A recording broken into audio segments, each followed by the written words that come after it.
Atos dos Apóstolos, capítulo 11, versão fácil de ler. Pedro volta para Jerusalém. Os apóstolos e os irmãos de toda a região da Judéia souberam que as pessoas que não eram judias também tinham aceitado a mensagem de Deus. Então, quando Pedro foi para Jerusalém, os judeus que eram a favor da circuncisão o criticaram, dizendo: "Você esteve na casa de homens que não são circuncidados e até comeu com eles." Pedro, então, começou a replicar para eles exatamente o que tinha acontecido. Ele disse: "Eu estava orando na cidade de Jope, quando tive uma visão. Eu vi um objeto que parecia um grande lençol suspenso pelas 4 pontas e que desceu do céu até chegar perto de mim. Eu fixei os meus olhos naquele objeto e vi animais de 4 patas, animais selvagens, répteis e aves voadoras. Depois, ouvi uma voz que me dizia: 'Levante-se, Pedro, mate e coma.' Mas eu disse: 'De maneira nenhuma, Senhor. Nada vulgar e impuro jamais tocou a minha boca.' E a voz falou ao céu uma segunda vez: 'Você não deve considerar impuro aquilo que Deus purificou.' Isto aconteceu 3 vezes e depois tudo foi levado para o céu novamente. Naquele mesmo momento, 3 homens que tinham sido enviados de Cesareia chegaram à casa onde eu estava hospedado. O Espírito tinha me dito que eu deveria ir com eles sem qualquer dúvida. Então, estes 6 irmãos também foram comigo e entramos na casa de Cornélio.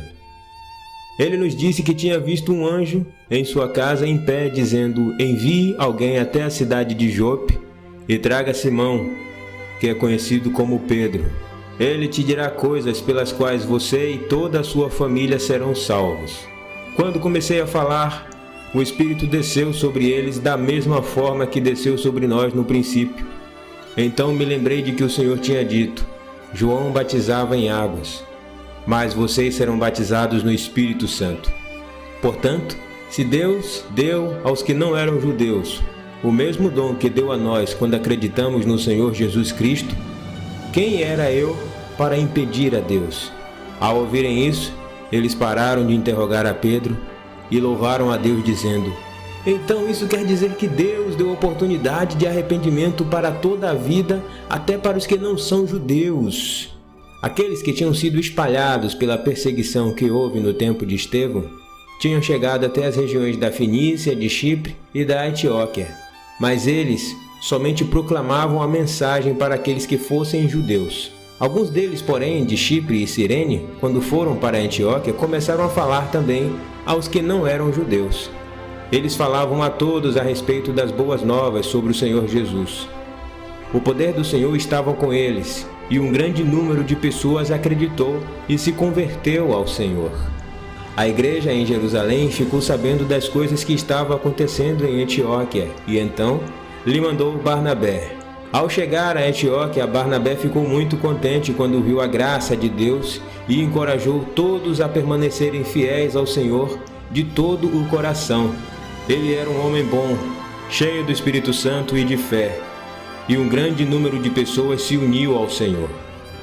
Depois, Barnabé partiu para a cidade de Tarso à procura de Saulo, e quando o encontrou, levou-o consigo para Antioquia. Durante 1 ano inteiro, eles se reuniram com a igreja de lá e ensinaram um grande número de pessoas. Foi também em Antioquia que os discípulos foram chamados cristãos pela primeira vez.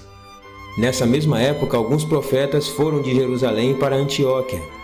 Ágabo, um desses profetas, se levantou e, pelo poder do Espírito, predisse que havia uma grande fome em todo o mundo. Isso aconteceu no tempo em que Cláudio era imperador. Então, todos os discípulos, cada um conforme as suas posses, resolveram enviar socorro aos irmãos que viviam na Judéia. E assim eles fizeram, e mandaram as suas ofertas aos presbíteros por intermédio de Barnabé e Saulo. E então, gostou do áudio? Se gostou, deixa seu like. Na descrição tem um resumo mostrando quem escreveu o capítulo bíblico e o contexto em que foi escrito. Deixe seu comentário e peça áudios de outros capítulos. Se não é inscrito, se inscreva lá e ative o sininho para receber notificação de quando fizermos novas publicações. Até os próximos áudios e que Deus abençoe!